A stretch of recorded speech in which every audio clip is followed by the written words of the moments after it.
So all three of our panelists have incredible expertise with teenagers and the role parents need to play in helping teenagers develop and make good decisions about their behaviors. I know I speak for many parents that the rapid advances in technology have created many parenting moments that are beyond what we experienced when we were teenagers. And oftentimes I don't think we're really prepared to deal with some of the things that go on now. There's three main topics that we want to talk about tonight: gaming, cyberbullying, and pornography. We wanted to start off with something a little bit different than what we've done with our other webinars, and we really wanted to have each of you offer a key piece of advice. So, if the parents listening in tonight took away one thing that they could do that's very practical, hands-on, that maybe they're not doing today, what could that be? And so I just want each of you to think about that and to respond. So, Debbie, I'm going to ask you first. I'm first. I'm throwing myself on the pyre here. I'm going to try and condense a sort of complicated idea into something sort of short. I think that the most practical thing is a process-oriented thing. The most important thing I feel in addressing any issue with children, and particularly kids in the middle of developmental change, which every adolescent is to keep a dialogue going. Not an easy thing to do with teenagers, but the whole idea of control, whether parents are controlling the child or the child is grabbing control, might miss the point. The goal of raising children and of developing adults is helping them develop self-regulation, self-control, and self-discipline. So the tact is to try and develop that self so that it isn't an adversarial process and it isn't all who's controlling whom. So that's my short form, and now I think we're passing it on to Bill. Yep. What I'd like to start with is a context generally about bringing adolescents up. Our school psychologist, Mark McConville, once said something that I come back to often, and he said, one of the main purposes of adolescence is to move from the loving orbit of the family to a caring orbit outside the family. And if you're going to do that, it's going to end with leaving home. So very hard for the parents who have had a loving child, they want their attention, they like to be home, to someone who now wants autonomy and distance. But the issue then is going from managing your child to having your child develop self-management. So when you're in the situations anywhere, but also online, that's the continuum you're looking at. Is this a moment when you can create latitude and allow someone to move towards self-management, or is it a time to manage for a while? That's the key sensibility I'd go with. So when you take that and ask questions about when should you be gaming, how do you control gaming, all of that's going to be in that continuum. So the way that we wanted to set up tonight is we're going to focus on the three topics of gaming, pornography, and cyberbullying. Each of our panelists is going to speak on a specific topic. The other panelists are going to be able to add some additional comments, and then obviously we'll ask some questions, whether they come from me or they come from you based on what you're sending and putting into the chat box. So the first topic that we're going to discuss is with Bill. And Bill, we want to understand a little bit more about gaming. And for me, I was really interested in knowing, is this something that really boys do more than girls, or what's going on and what are the trends, and then what are some practical tips or advice that you can offer? The most recent research suggests that girls more and more game, almost as much as boys. The two distinctions are boys play more violent games and they play games longer. And some of that comes from how boy development works. When I think of boys generally, there's a quote I remember from Luann Bresendine, who has a book called The Male Brain. She talks about boys growing up, and she says, if testosterone were beer, a 9-year-old has the equivalent of 1 cup of beer in him per day, and a 15-year-old has the equivalent of 2 gallons. And so in that huge growth process, you are hormonally drunk as a 15-year-old boy. You have more hormones in you then, more testosterone than at any other time in your life. With that, in the pleasure centers of the brain, the boy's brain is almost numb. And so gaming is a huge pleasure for him. If it's hard for him to sit in class because it's understimulating, games are what boys do at that age. They're violent, they're competitive, they're loud, think hard rock. And so that huge stimulation helps them, is hugely attractive to them at that time. It can become catnip. And so within the managing of it, I'd say a few things. One, for boys and girls, whenever you get a new Xbox, set the ground rules. Whenever you get a new game, set the ground rules. Just make up a time to set the new ground rules. And some people go so far as to have a contract on this. And finish with this question, is this fair? And once you can get them to say, yes, we've made an arrangement that's fair, then you follow it in the house. Now, easy steps you can take are by having that one computer or that one Xbox in a public place, announce the times, and make those transitions go by quickly. The moment when you say you have to let go, get past that. There's a habit with some parents to be very democratic in their parenting. That might not be a moment to be democratic. Debbie, anything you want to add? Well, very, very interesting, and I think right on target. The only thing I would add is that I think you're so right that the minute they get the device is the time to discuss what's going to happen with it. I think it's always helpful to try and have buy-in so that the dialogue is, what do we both think are fair rules?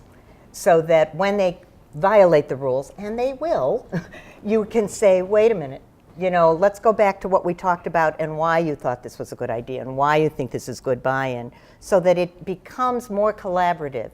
But I agree with Bill that you can't have it be all democratic. It's an oligarchy, not a democracy. And as parents, it's a relief when they can't stop themselves to have somebody help stop them as much as they protest against it. So one of the things that I was wondering is having a contract, writing it up formally, having people sign it, having your kids sign it, reviewing it on a regular basis. Is that a worthwhile technique or not? Oh, you go first. I think it depends on how cooperative your child is with your family rules.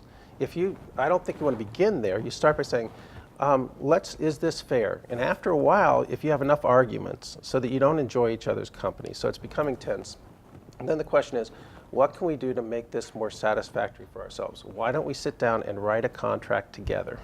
Why don't we agree on and give the child some amount of choice? It sounds democratic, it's not necessarily democratic, but it's actually the creating of that document that creates ongoing conversation. And then say, and let's revisit this document in 4 weeks and see if it's still working. Make it a living document as you move forward. Okay, you can. Oh, Michael's on Michael? with us again? Michael, you there? Oh, we can't hear. We can't hear you. Okay, so now we can't hear him. They're going to keep on working. Okay, let you me guys get- work on it and we'll keep on trying. Let me just add on to what Bill was saying, because I think the idea of it being a living document, that it's a tool for discussion. It's not the end point. And if you recognize it as a tool, then you can use it in creative and organic ways in the discussion.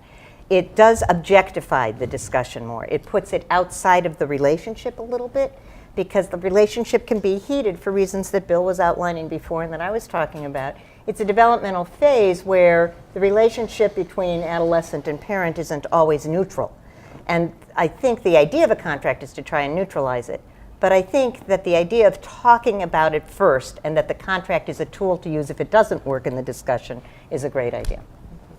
What about, is there any opportunity about, should you play the games with your kids? And does that help at all so that you understand it and, it's an opportunity to see what they're doing, or is that not a place to go? I think you want to know the world your children are in, both online, Facebook, Twitter, Instagram, Snapchat, know what that game is, just to know what environment they're in. Mm-hmm. Playing with it will have a small cool factor for a little while for your child. Mm-hmm. Just standing beside him and having a different kind of relationship side by side, in the same way that pastorally playing catch or something is. You're just spending enjoyable time together, not only to test their world, but maybe it's just fun to enjoy something your child enjoys doing. So the idea would not be to monitor, but to engage. I think, and you can speak to this maybe better than I, that the gaming has a social interaction piece of it that can be very peer related. It is the way kids play together in ways where they don't have to call it playing exactly.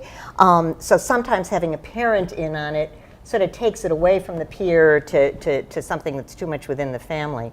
But I think, you talk to your kid and see if they want to do it. If they want to do it with you, great. And if they say no, you probably want to listen to them in terms of the playing part. I think if they say no and you need to know what they're doing, then you can say, look, I just need to know what you're doing. I need to know something about this game, so it's sort of above board rather than, manipulative. Okay. Is he on? Okay. Michael, I don't know if you've been able to hear anything that we've been talking about, but we've been discussing gaming. And I don't know if there's any particular advice or comment that you would want to add. I have been able to hear you. Unfortunately, I think the switching on the muting got reversed. But the one thing I would add to this is that the research that we and others have done has indicated that gaming and interactive technology in general are one of the best educational technologies yet developed. And we need to recognize, first of all, that they can be harnessed and used to teach and to expand our children's world, but also that our children are learning what they do when they play these games. And if we want them to learn to steal cars, that's a good thing, and they should play Grand Theft Auto. If we want them to learn to solve problems or build cities, they might want to play a different game like SimCity. So I think that we need to be very, very mindful of the fact that kids are building their concept of the world and the way they should behave in it all the time. And that when we condone them or encourage them to play these games, we are saying to them, this is the way the world is and this is what you need to learn. Now, there was a burst of research in the 70s around violent media that was looking at whether this provided a catharsis for them so they didn't have to have true violence in their lives. And basically, that theory got completely debunked with that research, because what it showed is that they became desensitized to violence rather than released it.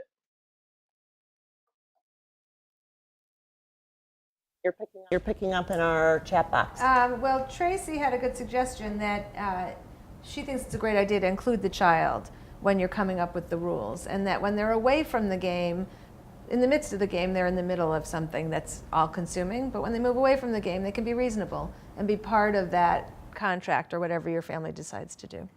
Can I just add to that? And Tracy's point is very well taken. You're trying to help your children be somewhat self-reflective on what's going on.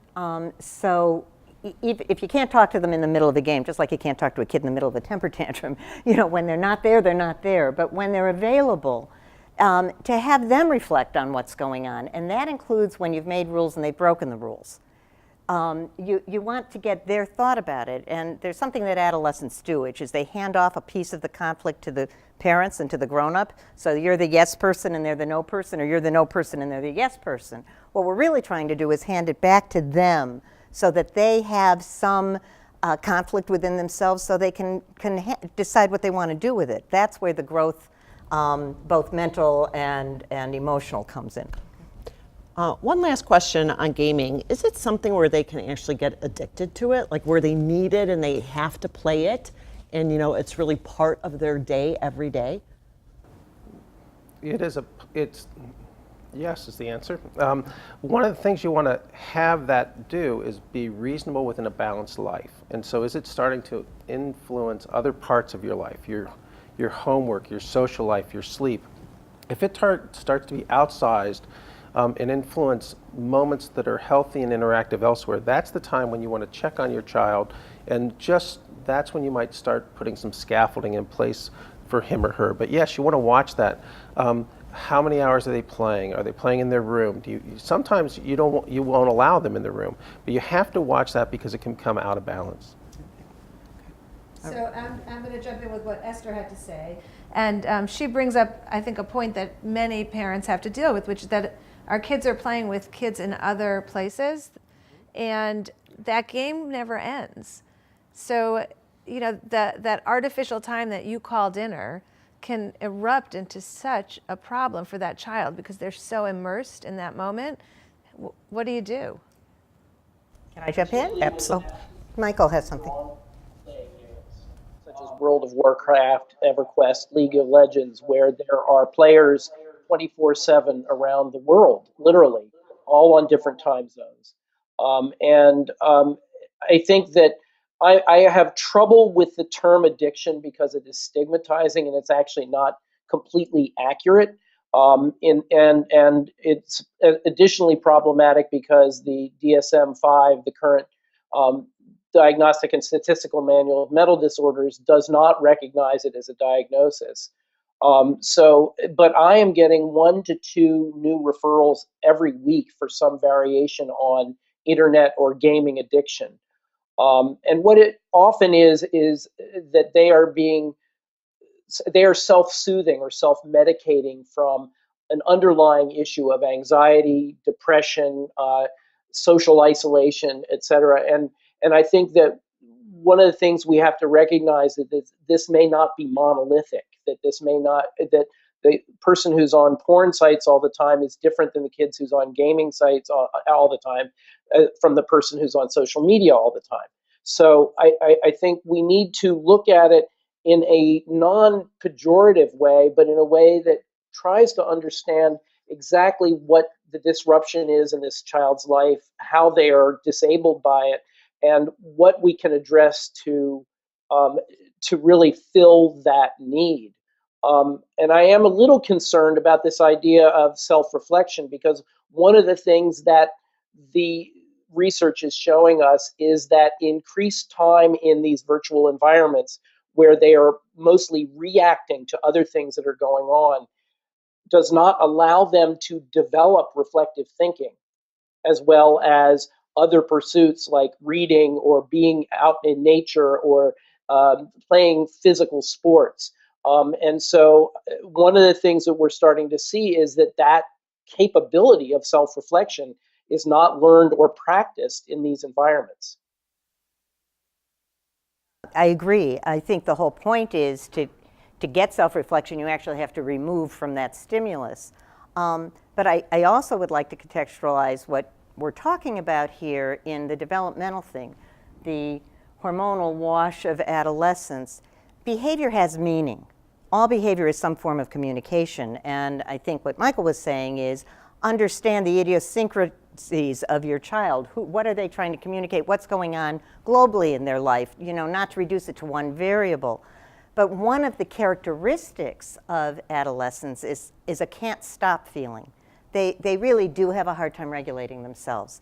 Not because they're bad and not because they have some kind of pathological problem, but this is part of the developmental stage. So all these things that we're talking about have a seductive side to them. If they're warding off some depressive state, if they're anxious about a girlfriend or school, the seductive piece is how much do they have to keep doing to ward off a feeling on one hand, and how much pleasure do they get from continuing to do an activity. So you want to sort of put it in the context of development, that kids engage in some of these things. It isn't necessarily a sign of intense pathology. It might be the sign of an intense difficulty at the developmental stage. Good framing. Okay, we're going to move on to our next topic. And so we're going to have Debbie speak a little bit about pornography, and within that also sexting, because we know that's really becoming very prevalent and becoming an issue sometimes with adolescents. So why don't you just frame the issue for us and share some advice, trends, perspectives that you have. Well, I've started to contextualize it already, which is that can't stop feeling more than anything comes up around sexual interests in adolescence. Not a surprise to any of us who were adolescents. This is part of growth and development. The problem is what's available to children now and how much control or lack of control there is around these things. Clearly, you can see anything on the internet. The kids are probably far more sophisticated than any of us are about accessing these things. So the idea that you can just make a set of rules and then guard that and make sure they follow the rules is probably not the way you want to go, and it's probably not going to get you where you want to go.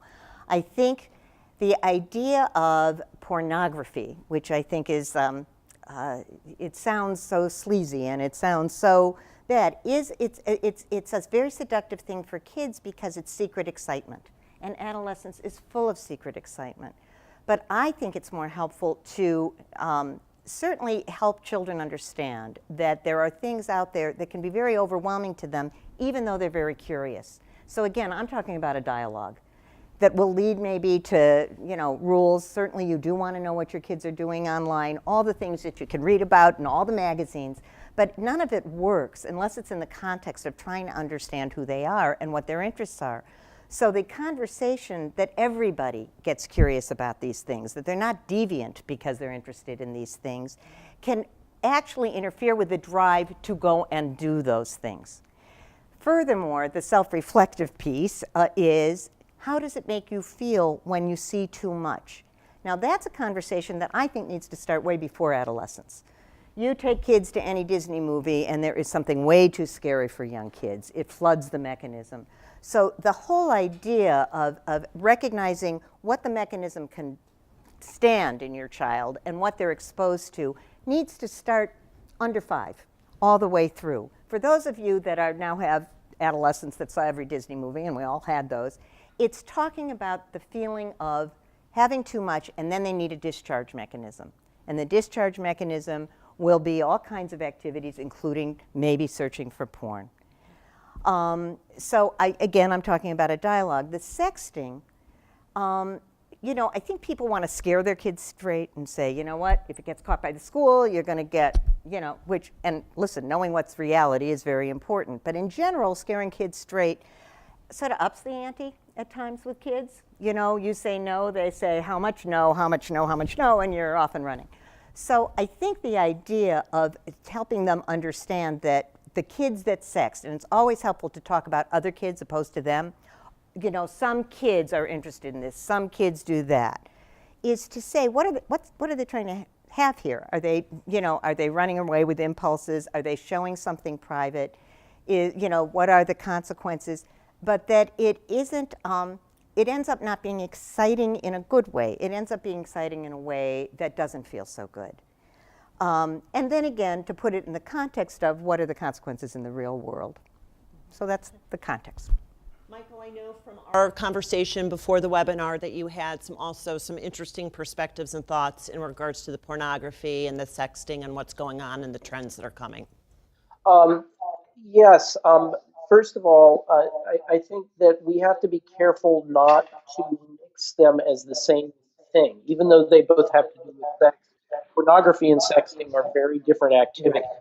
And I have actually seen a few young men who came to me because they had spent their adolescence with pornography and were now in college and had their first opportunity to really develop romantic relationships and did not know how to do it because they had never had to respond to their sexual tension by actually going out and having to talk to a girl. And so in some ways we run the risk of them being stunted in the natural drive that helps us overcome the fear of intimacy and the fear of connecting with someone in a real way. In addition to the fact that pornography objectifies women, it objectifies the sex act itself and is completely disconnected from any kind of love, caring, trust, and intimacy. Sexting, on the other hand, I think we have to recognize is in adults as well as in children, another sexual behavior. It is part of the sexual behaviors we have available to us now with the digital environment. People have been sending pictures of each other, of themselves to each other for years through earlier technologies. This is not new. And in fact, what we're seeing with kids is that they progress into it as part of their sexual maturation and sexual experimentation. One kid said to me, sexting is the new second base. So I think that instead of turning it into a child pornography felony, which is what many jurisdictions actually do, and some even make them registered sex offenders afterwards.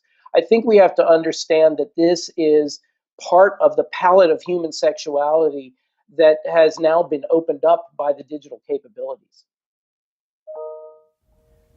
Bill, anything you want to add? In a recent article in the New York Times, Lisa D'Amour had, who was on an earlier webinar here, had a piece on how to talk to your child about pornography.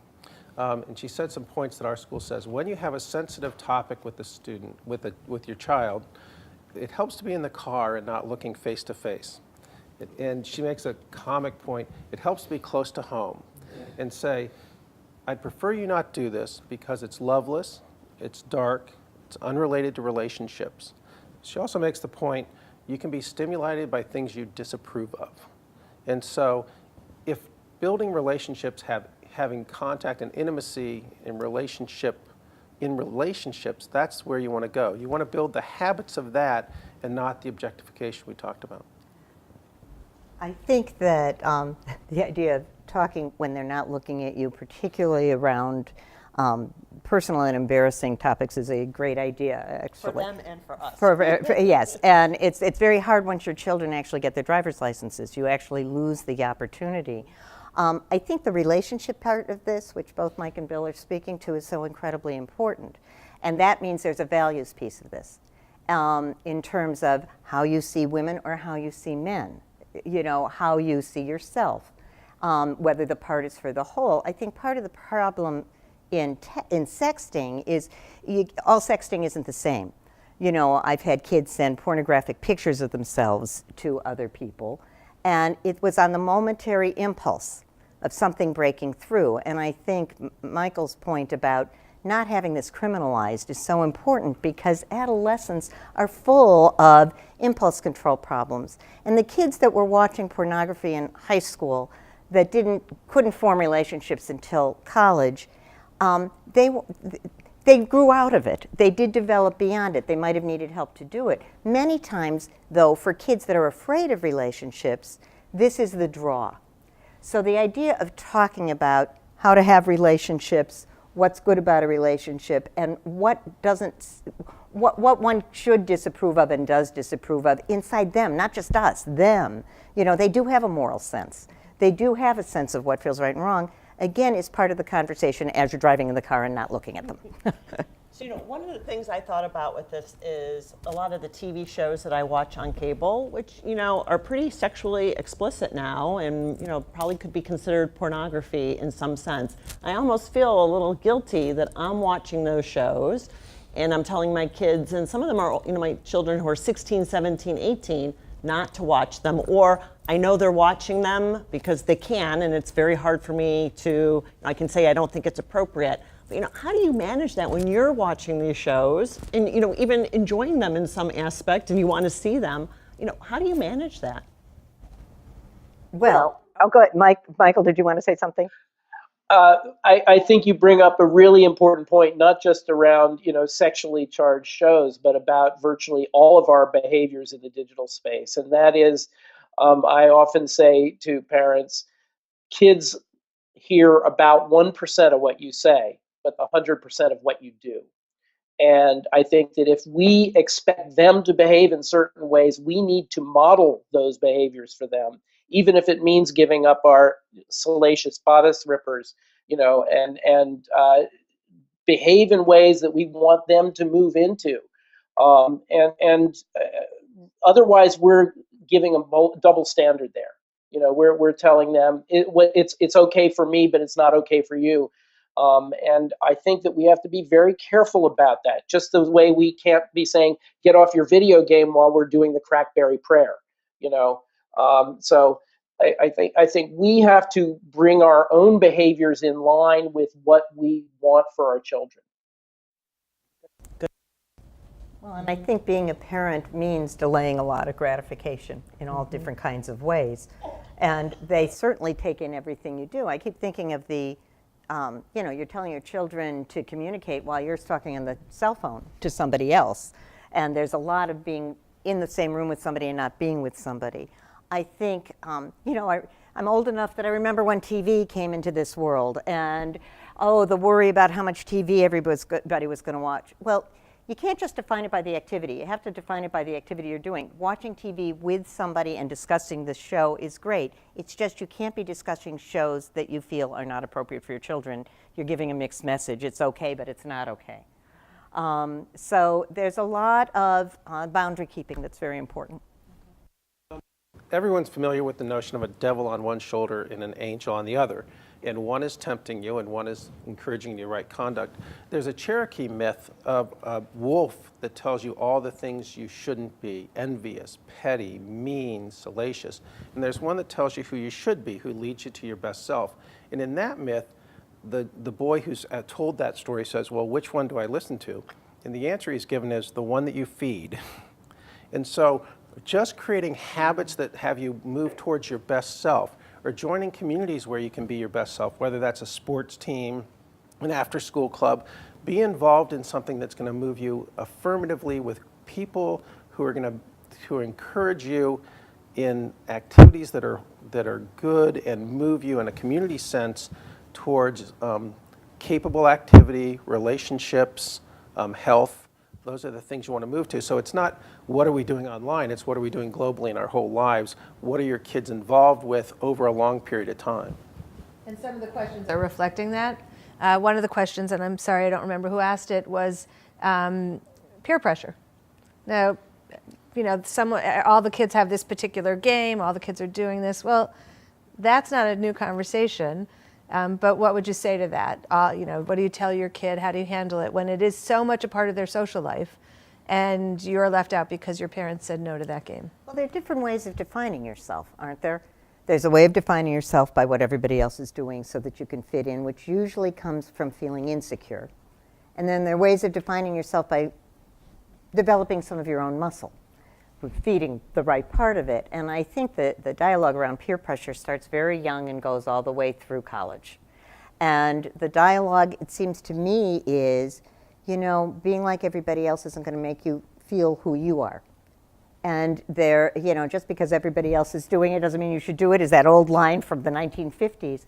I think instead of saying you shouldn't do it, it shouldn't be a right or wrong, it should be, this isn't consistent with who you are as a person. And you'll feel better when you're consistent with who you are as a person, opposed to letting somebody else define you. Adolescents actually like that. They actually like feeling the muscle of this is who I am.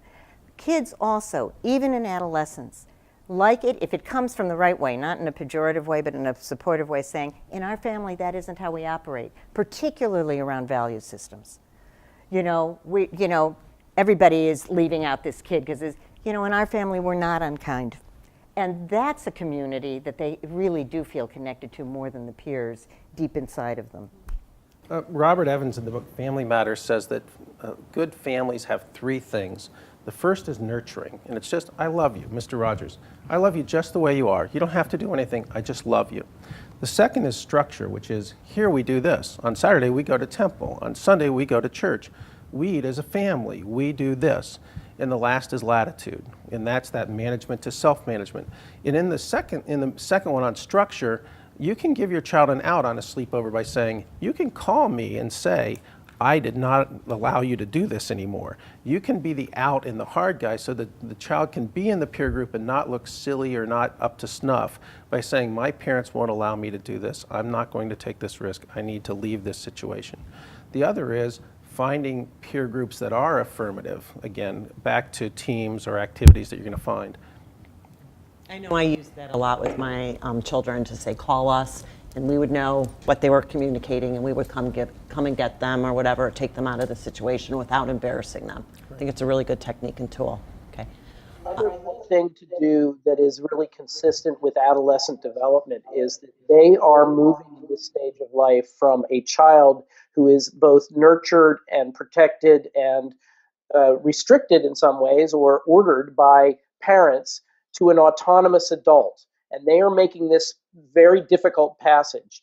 One of the key elements to this, and one that they love, is moving from a follower to a leader.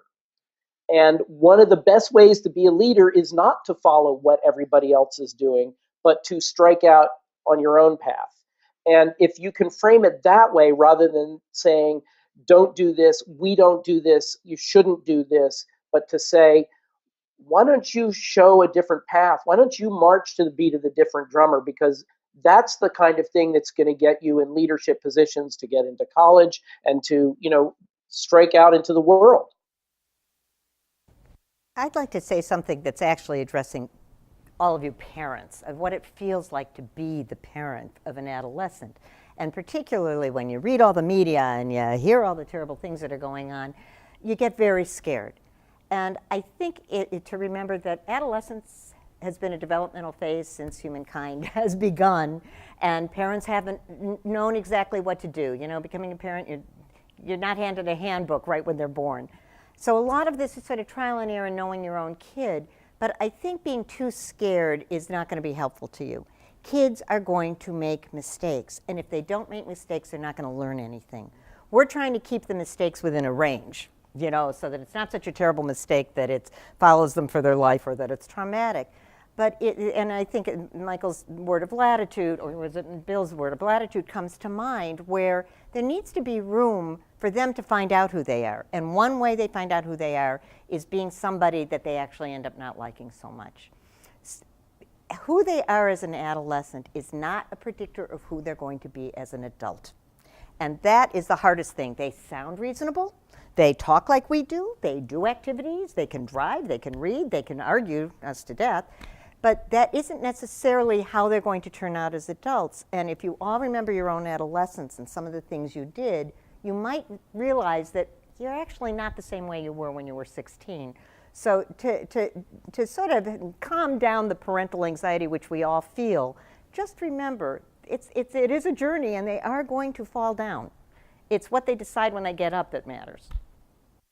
Good perspective, really good perspective. It's a good perspective now that my kids are grown up. I don't think I had that perspective when they were adolescents. There's a line I sometimes use, which is adolescence is an emotional roller coaster.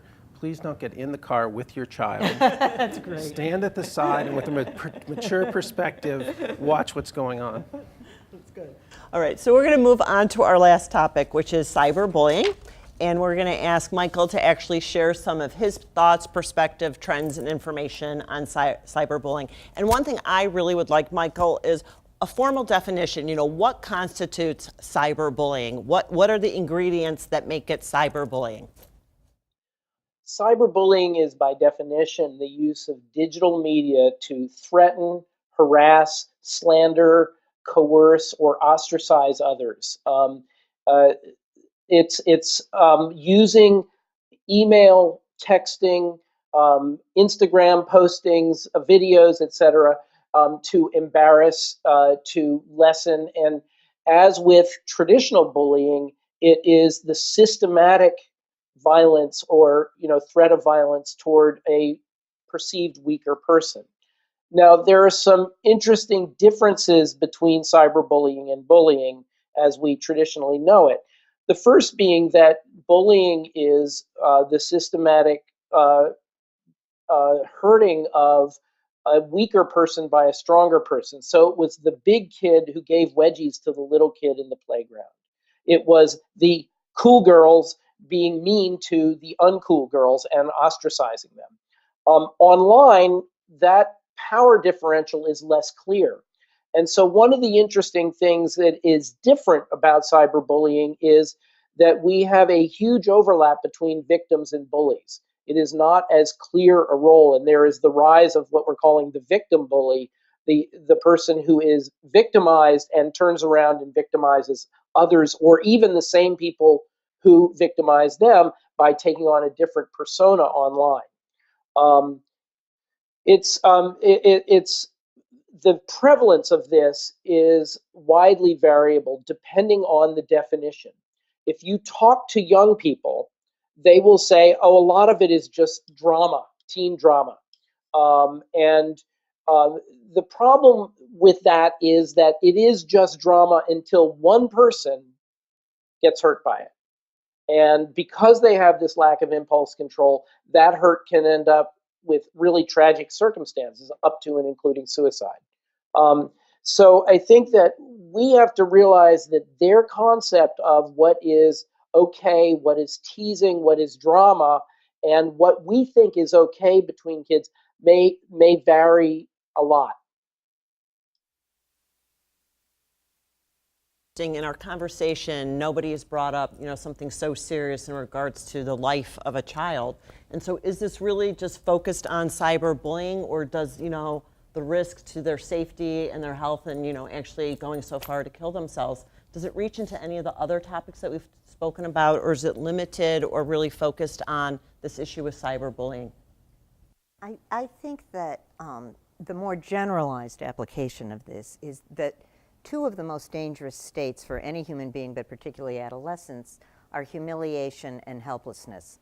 And cyberbullying brings up those in big form. And I think when Michael was describing how the victim becomes the victimizer in some way, that is one of the ways kids handle things. When they have a feeling they don't want, they go from being the one that was done to being the one that does to. It's sort of, hot potato. I don't want to feel this. I'm going to make you feel this. And around humiliation, there's a tremendous need to humiliate somebody else if you felt humiliated. So one of the approaches to this in terms of, I suppose the eternal question is, which is worse for you as a parent, to think of your child as a bully or to think of your child as the victim of being bullied? Neither is a good position. And both, again, I'm always saying talk about things, so you're probably sick of what I'm saying. But I do think that to talk about why somebody cyberbullies, it is to make somebody else feel something that they don't want to feel. It's just like the popular crowd, but sort of on steroids. The popular crowd, if you're in the popular crowd, you're popular. The whole point of the popular crowd is somebody has to be unpopular. So you have to make somebody else feel unpopular. So it's who's in, who's out. And that's a more benign, perhaps, form of the cyberbullying. So the intervention point with your child is always, first of all, if they're victimized, to say somebody is feeling very bad and getting you to feel bad instead of they're feeling bad, which actually empowers somebody to say, oh, wait a minute, this is that the other person has a problem, it isn't that I have a problem. And the person that's bullying is, you're feeling bad about something because you're the one that's feeling this that you're saying about them, and it can be an aha moment. The problem is, when it's cyberbullying, you don't have those intervention moments. It's secret, it's under the radar for parents, so it brings up the question of monitoring. I'd say one of the things you always want to do is watch when there's a change in your kid's behavior. When they stop sleeping, stop eating, grades start falling, or they're shutting themselves in a room, crying, or they get hyperactive. Anything that's an alteration is, as in the sense that behavior has meaning, is a sign something's going on and can be a sign that some kind of bullying is going on. So there's a little In that, spending even more time online because Yes. they become hypervigilant, as any victim does. And one interesting statistic is that 58% of kids who've been victims of cyberbullying never mentioned it to an adult. So 3 out of 5 never mentioned it to adult, not because they don't think we care or they don't think we can talk about it, but because they are afraid that we will reflexively take away their access, take away their device, take away their Facebook page, etc. And that is their last line of surveillance and last line of defense or offense if they are striking out against others. And so I think that we have to be very careful about cyberbullying also because unlike bullying, it doesn't have a place where it occurs. So many schools, quite frankly, say, this is not our problem. It's not happening on school property, right? Even though it's happening in my community, because they don't know how to manage it and they just don't want one more thing on their plate. And the other piece of that is you can leave the playground or the gym or the locker room where you're being bullied. You cannot get away from cyberbullying. It's always there, and if you're not paying attention to it, it's going to probably be worse in your mind, not better. So I think that what we have to recognize and actually encourage our kids to become leaders to step up and recognize is that the solution is not traditional policing and punishing of perpetrators. It is changing the entire culture of that school and changing it from one where the 3 components of bullying, the bully, the victim, and the bystanders, are all victims whose lives are all diminished by fear and anxiousness and anger, and move to a place where they are realizing that everything they do against another is happening against their society and ultimately against themselves. That speaks to Bill's point about community, by the way. Yeah. Changes in middle school health curriculums to address this kind of issue, or just campaigns within the school of what is right conduct. What does it mean to be a bystander is a huge question in this because of the invisibility of it. And then telling the kids what are the steps you should do, because you don't want to look like a rat, you don't want to look like a cheat, but you do want to tell some parent, some adult in the world who can step in and start navigating this for kids. It's part of your community, you just have to address it. It's about right conduct. Sue, did you want to add any of the comments Well, that you're I seeing? think that a stream of conversation going on among the viewers is this sense that, I think for all three of the topics, that you would want to take away the mechanism that's causing the problem. So the comments are a little counterintuitive because your kid is suffering from cyberbullying. Wouldn't the natural thing be to say, put away the computer and let's do something else, let's go to a movie? So, it's like, how do you balance what seems to be the obvious to us parents? The device doesn't cause the problem. We cause the problem. As Pogo said, we have met the enemy and he is us. This is behavior that has happened since we crawled out of the caves, but it's existing in a new environment, a digital environment, which the kids understand better than we do, or at least they navigate in it better than we do. But we all have to learn how to evolve into good citizens in that space. So the device doesn't do it. And it's too easy to sort of take sort of say, oh, it's the smartphone, it's the laptop, it's the iPad that did it. It was me that did it, or it was me that allowed it to happen as a bystander. And I think that if we can step up and take responsibility and to use these tools, and that's all they are, is tools, wisely and in ways that make us better and to be the better angels of our nature, as Abraham Lincoln said, then we can master this. But if we walk away from it, we're just being Luddites, and it's not going to go away. Go ahead. Teenagers today are teenagers online, especially until they can drive. Being 15 is the worst moment because you feel like you're an emerging adult, a young adult, and mom and dad have to be in the car. It's awful. So you want the anonymity of being online, and to not have your device is to be unplugged from your peer group. It feels like you're ostracized.